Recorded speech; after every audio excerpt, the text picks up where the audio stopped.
Hey everybody, sorry about that. We're back. Okay. Okay. Yeah, I think sorry about that. Appreciate the patience. Hopefully we'll pick up the audience here again. We'll continue roughly where we left off. I'm pretty sure I know what I did there and how I can fix that going forward. So, yeah, I think that was just a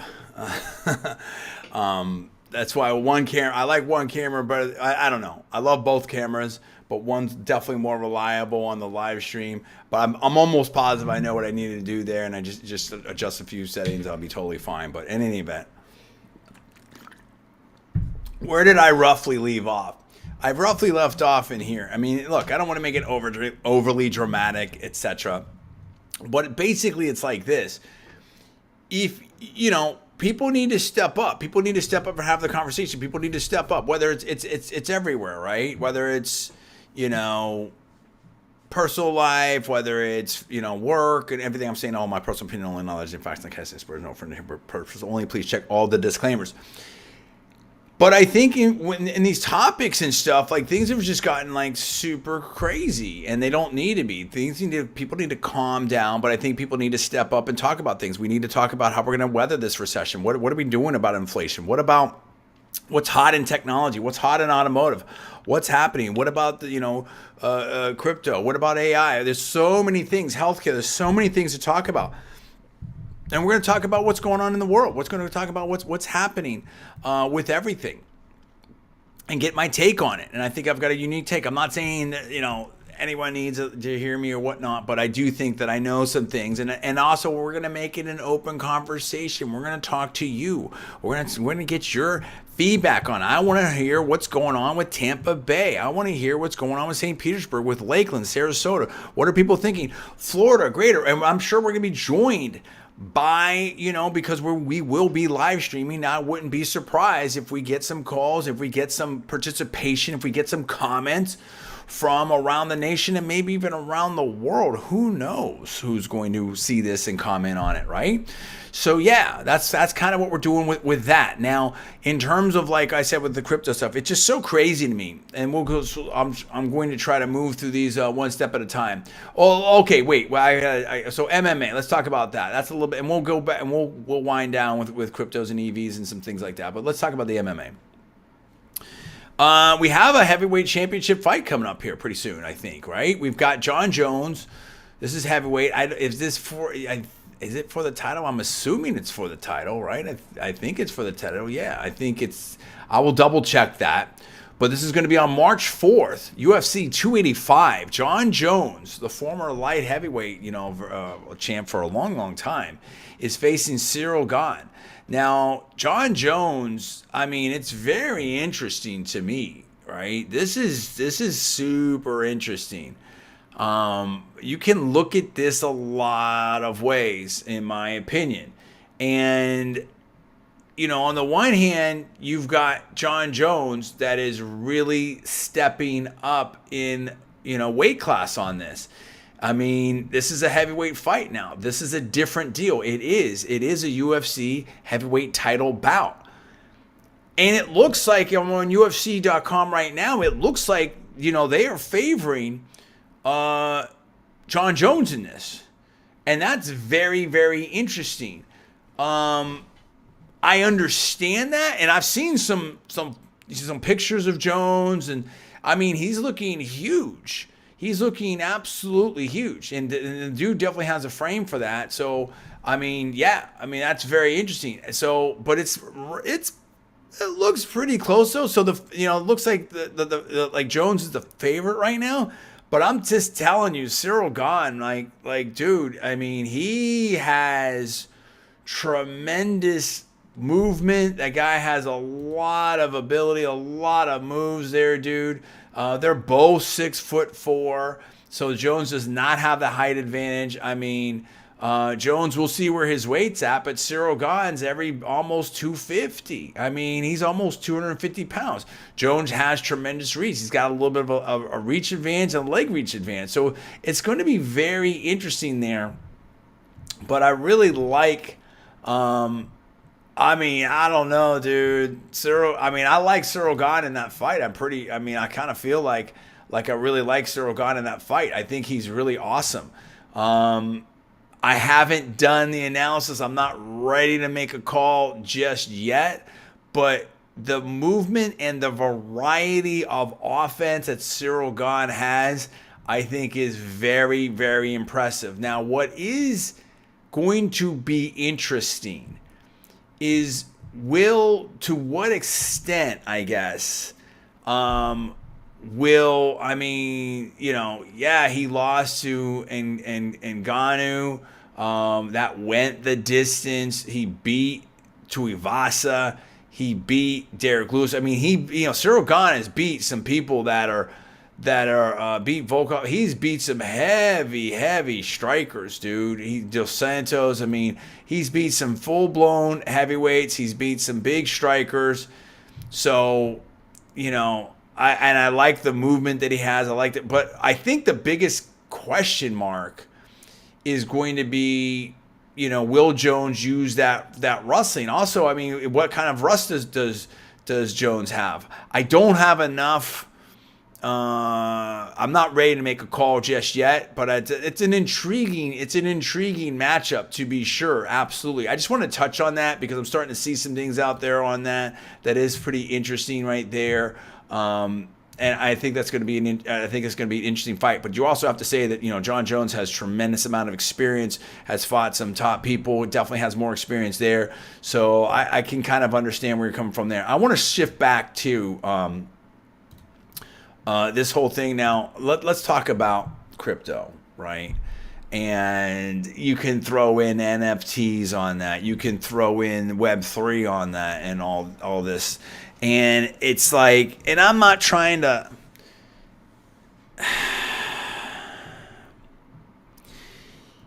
What do I want to say on this? Look, like I said before, there are people that are still like hitting me up on my inbox, like, "Hey, we've got this great Web3 company." Whether it's like they want to market, they're pitching me to help them for marketing. But that's all my personal opinion, recollection. I may be wrong, or hey, we can help you with whatever if you want to do, develop all this. I get, it's like, dude, that's so over. It's so over. Okay, in my opinion. And then Miami, like, and it says this is the super left wing version of it, and here we go. It's like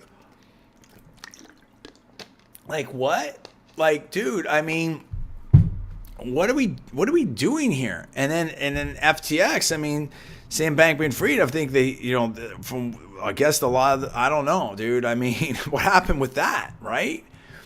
And it's just this weird thing, and you're just seeing this, and that's the thing too. And Mayor Suarez, I mean, like, dude, you look at the Twitter files and you look at, we're getting into some of that, but you look at all this stuff that was discussed in terms of how close big tech and social media and maybe even some of the stuff in crypto was to the Democratic Party and the left-wing stuff here. And it's almost was like this, and someone said this other, and this is a different line, anyway, I don't want to get too caught up in it. I'm saying three things at once, but it's like, dude, and then you're talking about you're going to be a big name in the Republican Party. What are you talking about? What are you talking about? And then people do the selfies. Stop. It's because here's the thing, like, it's all like if you're pushing it, if you're a public figure and you're like promoting this stuff, and I'm not saying you are, I'm not alleging anything, I'm not speaking of anyone in particular specifically, I'm just speaking generally, hypothetically. It's like, wait a minute, do you have to apologize to anyone because like the call was wrong? I mean, like, how many people, if South Florida Tech was heavily leveraged or focused or however you want to call it on crypto, and it just went, where's the apologies? Oh, well, hey, we're not experts. We didn't know. Then why were you talking? Why were you out there? Were you part of these people that were planting flags? How many flags are we planting? I saw a lot of flags being planted. I don't know. I don't know. I'm not sure. Maybe I misread it. Maybe I mistook it. Where are the people now? What FTX was on the arena there in for the Heat. Like, what's going on there? So what I'm saying is, it's one thing to say you don't know, but then like you're getting over your skis, dude. I mean, like, how does this is what I'm talking about. There seems to be, man, I don't know. We need to get back to reality.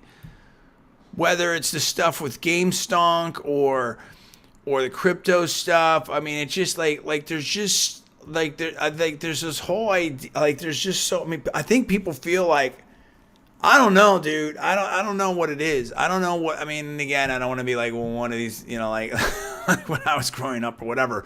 But I feel like, it shouldn't matter who you vote for. It shouldn't no, you're not going to graduate high school and all of a sudden you're a multimillionaire unless you're super lucky and you catch fire on I don't know, YouTube, TikTok, whatever it is. I mean, there's people that are super talented out there, whether it's Mr. Beast or insert the name there. I mean, I know that I'm not saying that doesn't happen. I get it, but you can't.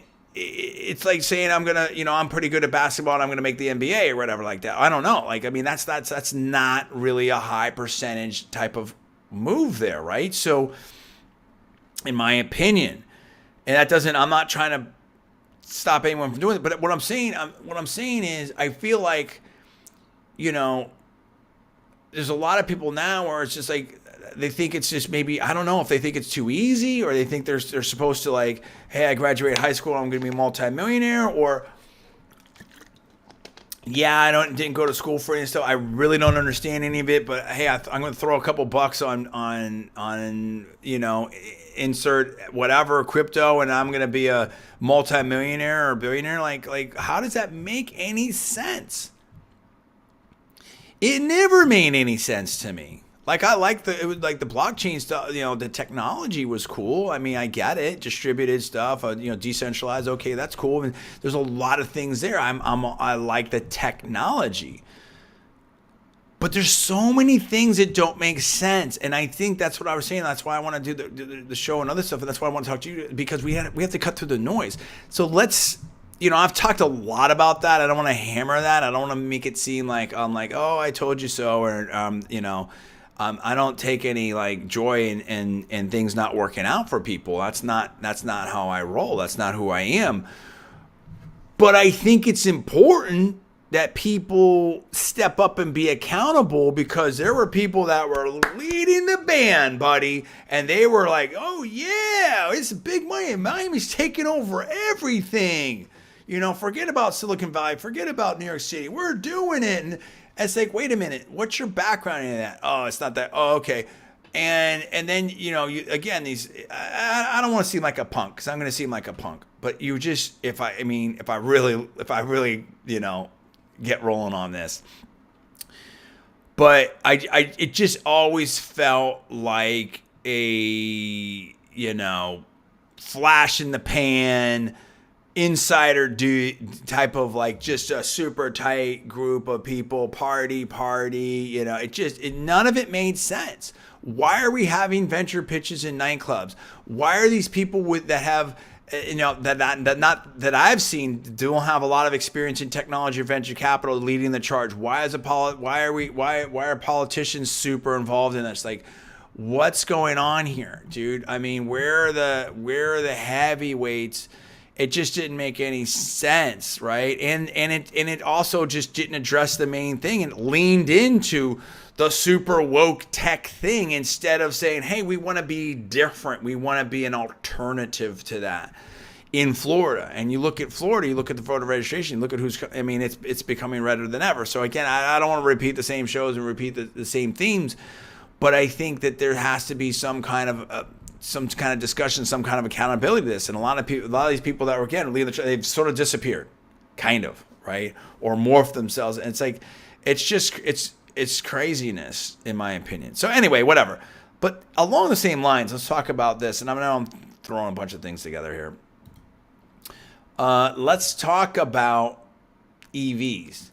And I saw a thing, and we really talked about it a lot last night, with the automotive stuff, but I want to kind of extend that discussion a little bit in this respect.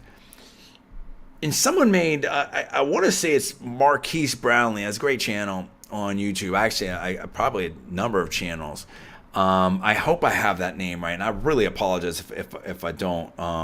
I've watched his stuff before. Just a great talent, a tremendous talent. And I'm just trying to look this up to make sure I get it correct. Yeah, I think that's right. Hold on, let me just double check, triple check. Yes, Marquise Brownlee. And he made the point, and it was a great point, how he was sort of helping somebody out. And I'll try to put a link to that video there, and how in my video description on the EV thing, and just basically how just going through how complicated it was because this was, I guess, a non-Tesla EV.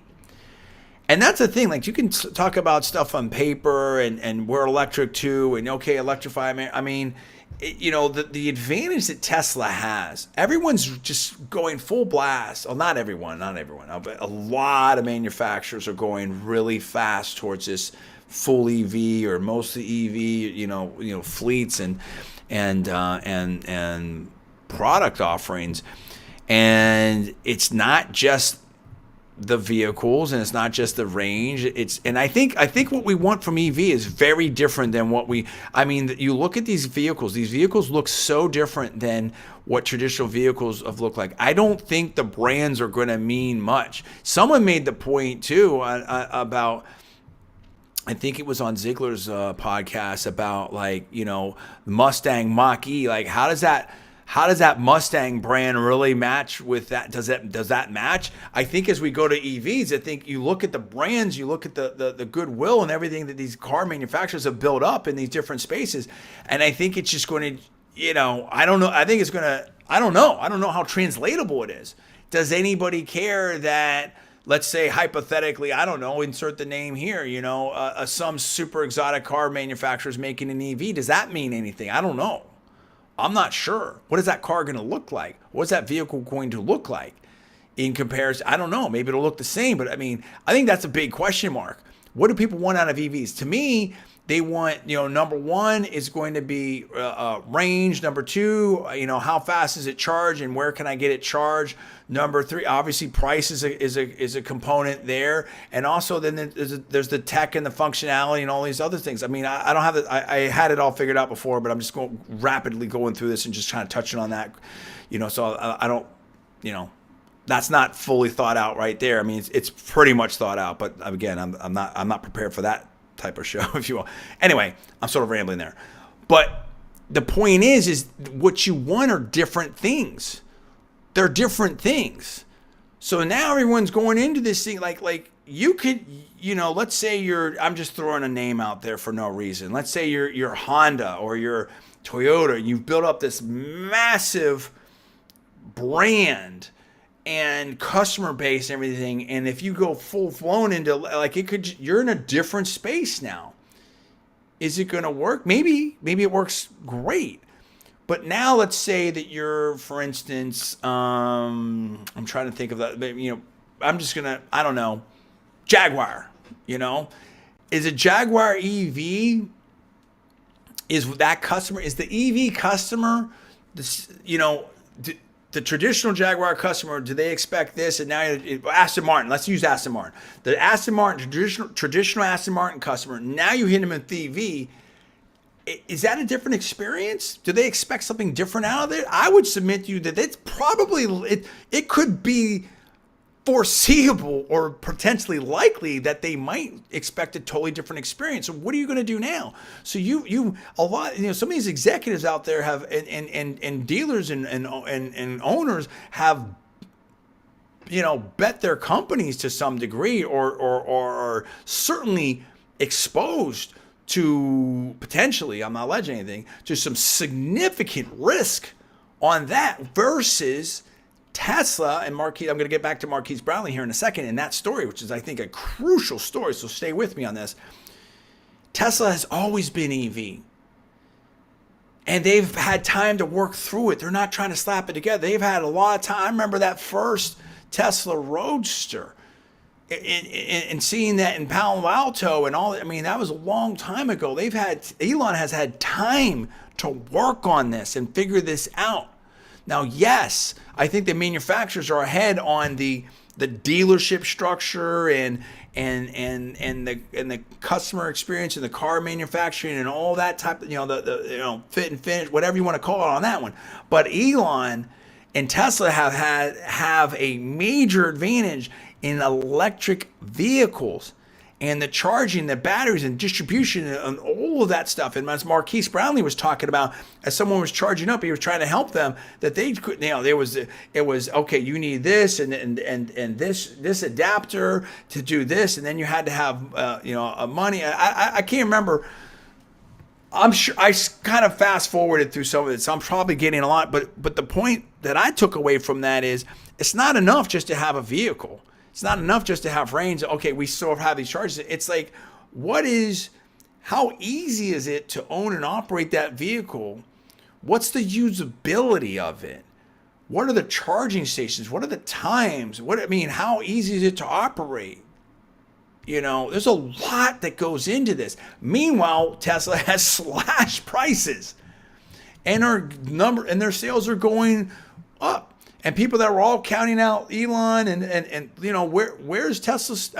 Look at Tesla stock. Is it going up? Is it going down? I'm not making any predictions. I'm not giving any financial advice, any other type of advice. Everything you do is at your own risk. But what I'm saying is, like, these things are not really. I think that what and again, I'm probably sound like a punk, but what passes for analysis, particularly in the automotive space, is just. It's laughable. I don't think people are seeing what's happening here. Forget about it. If people don't pivot, I don't want to make that strong of a call. I would be looking very closely at a lot of things. There is a tremendous amount of change and risk out there right now. And I think that you need a plan A, plan B, plan C. I think that you need to really look at these things. I think that people do not understand I hope we all avoid it, but the level of pain can get extreme. The level of risk could get pretty high. There's so many different factors into this. I think about it right now. Like, what if you're a Ford dealer? What is that? I don't know. You know what I'm talking about? What about a little number of manufacturers? I don't want to name names here, because I don't want to make it into that type of thing, but a number of manufacturers saying they're going all electric. How is that going to work? What you want out of electric vehicle is going to be a different thing. Again, they're all going to be ridiculously, not all, but there's a lot of vehicles that are going to be very, very fast. So what are you competing on at that point? What's important? I think there's a lot of things we need to think about. And I'm just saying that I don't have all the answers right now, but I have not seen serious analysis. And people are talking about, we're going to the BDC and we're just going to work out. We're going to pump it up at 5 a.m. and then we're going to get, and then we're all there and rah. And I've got I don't want to be a punk. I'm flashing the Louis V. I got the watch. Here we go. I got money. Cool. It's awesome. And what the heck does that do to your customer that wants an EV? Does that get a deal funded? What are we doing? No, I'm all for being healthy and in shape. Obviously, I'm a 4-time national champion. I get it. If that's how you roll, if that's what makes you work, that's fine. But please do not tell me. And then you've got training companies that have 25-year-olds, 30-year-olds, how you've been in the business, 2 years, 1 year? What are we talking about? We're doing squats with people. What are we doing? That's not, is that, I don't know. Listen, I don't know. What does that prepare? And again, what do I know? Like I said, who knows? Maybe I'm homeless in 6 months. I don't know. Right? But that doesn't make any sense to me. That doesn't make any. I mean, it makes sense in it. Like listen, the discipline, cool. Being healthy, cool. Having your mind right, your body right, that's all cool. I get it. I'm down. I dig that, right? But I mean, like to then think though that then hey, here's a serious training. And if you get these trained, if your people get the train, then they're gonna it's gonna go through the roof. Why? What are you doing? Are we doing traditional retail? Are we doing modern retail? Do you have the right product mix? Can you get deals funded now? Like, I mean, what about your market? What about your marketing? What about your advertising? What about your branding? What about your communications? What about your customer base? There's so many things that are changing. I am very skeptical that the world needs or the US needs or whatever 30, 40, 50 car manufacturers. There's more now than there were. Are there more now than there were 5 years ago? I think that there are. I might be wrong, but it feels like that, particularly in the EV space. I don't see it happening, and you go back to the phone space. Phone space is, I mean, there's different phone manufacturers, but it is dominated by two big ones, Apple and Samsung. Once you have that, for lack of a better word, in tech, that killer app, it's over to the extent that like people don't need. How many choices do people need? And why do they need that? Same thing with all these dealers and stuff. I mean, if the world is going to be Tesla-fied, if you will, and Carvana tried this on the used car market, CarMax, right? I mean, or CarMax or whatever you want to call it, then because we can look at it different ways. Then I don't need all these dealers and sales. I don't need maybe I don't need a general manager. Maybe I don't need a general salesman. Maybe I do. I don't know. Maybe we call them something different. Who knows? Because if I'm just ordering off the app, I mean, what's the ultimate modern retail? It's the Amazonification, if you will, of this stuff. Now, does that work? I don't know. But I think there's a heavy push towards that. You have to see that, right? That's ultimately where some of this wants to go in terms of squeezing margin out of it, in terms of being ultra efficient, in terms of, build to order and all these kinds of things. Now, I think there's some things that are different and sort of sticky, if you will, about the automotive business. It's a big expense. People like to try things, test things out, test drive it. It's a personal relationship. It's all these things. I don't think anyone has the ultimate answer. As I said in my show yesterday, I mean, there's a lot of people that are very smart and threw a lot of money at it and in terms of changing everything and disrupting everything. And some of those things didn't work, but some of those things have worked. Tesla has worked. You can't say, Carvana, here we go, buddy. We're going back to the old school right here. We're going to do the four square, and we're going to do this and that, and we're doing our way, and we're going to see who the real salespeople are here, and we're getting up at 5 a.m. We're doing our push-ups, and no, I don't see that. I mean, but I will say that this idea the last 3 years where people, last 2 years or so where, hey, I graduated high school and I made 20 grand in my second month in the automotive business and I'm a superstar now and I know everything and I'm ready to be a GM, 2 months from now. No, we're going to find out who's who and what's what. If you don't, I would not be surprised to see massive destruction out there. Massive destruction. What I'm saying, here's what I'm saying. This is a better way to say it, I think. Hopefully it's fun. It hit me. I don't think either side is prepared for the potential destruction and change that's coming to a theater, potentially a theater near you, a dealership near you, a automotive manufacturer near you, very, very rapidly. What do I mean by that? The people that think that it's going back to the old school and I've been in it 30 years and I trained these people and we did these four square. Like, dude, that ship sailed. Like, nobody wants to deal. I mean, how many people want to deal with that? Right? There is massive disruption here. And there has been a Teslafication, if you will, and an Amazonification, if you will, of this market. And people will, probably pay up to avoid a lot of that, and that's what a modern retail and digital stuff and they have a what is it, digital dealer, whatever the big conference is. I mean, there's a lot of that type of stuff, right? At the same time, I think that the world's not changing tomorrow either, and I think that there's a lot of question marks and a lot of concerns about what's really happening and what can happen out there with full electrification. And even if we think it's all going to go electric, which I do not think is going to happen, I think there's going to be a lot of losers in there. And again, we had the article yesterday about Rivian, Lucid out there. I mean, there's a lot, and so there's going to be some big gaps out there and some market share. So I don't know where it's all going to end up. I'm not ready to make that call yet, right? But I will say that within this big disruption and milieu, if you will,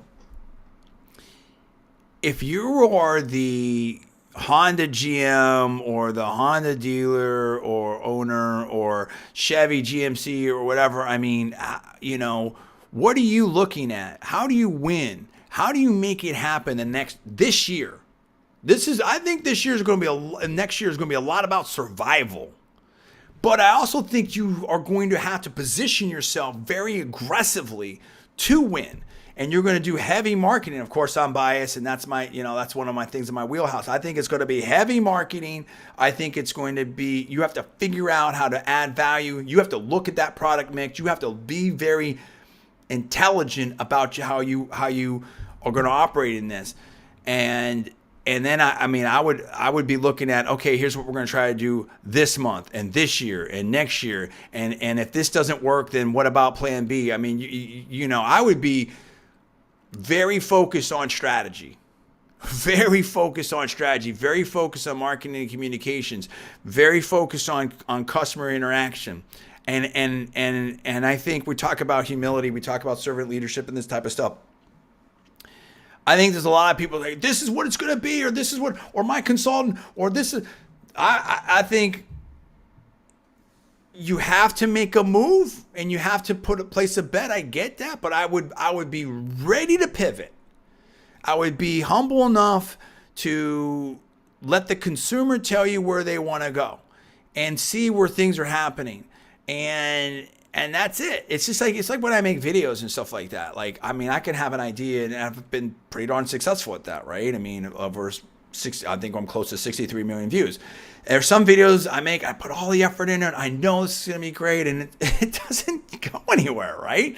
Now, I can make similar types of videos, and video number 8 takes off, and video number, so, I mean, some of this is who knows what, right? Luck, algorithm, I don't know, whatever. But then sometimes what happens is I make something and it's just a little a side thing, a flipping thing or whatever, and it's like boom. Like I did stuff on some of the shoe stuff, and my audience, for whatever reason, somehow, some way, they loved it. I'm like, you know what? That works. Well, let me do some more of that. That's what I'm talking about. You have to be ready to see what the audience, what the consumers are going to tell you. Put yourself in. These people get so fixated on, I worked all my life to be a GSM and I made it. And and now I'm going to do it. I'm going to do it just like they taught me 20 years ago. It's done, dude. It's over. Like, what are you doing? Like, no. Like, what do consumers want right now? And how do you, in your role, deliver that to them or something? Or how is it going to change? And the natural push of everything is to wring efficient markets is to wring margins out of everything.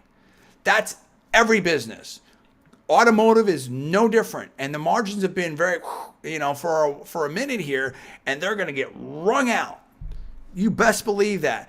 In order to, and I've said this to people, like, no offense to anyone, if you don't have, and again, I'm not saying it's all about degrees, and of course I've got a lot of degrees, and we all know that, right? But so I don't want to make it seem like I'm just, pat myself on the back. I do a great job at that.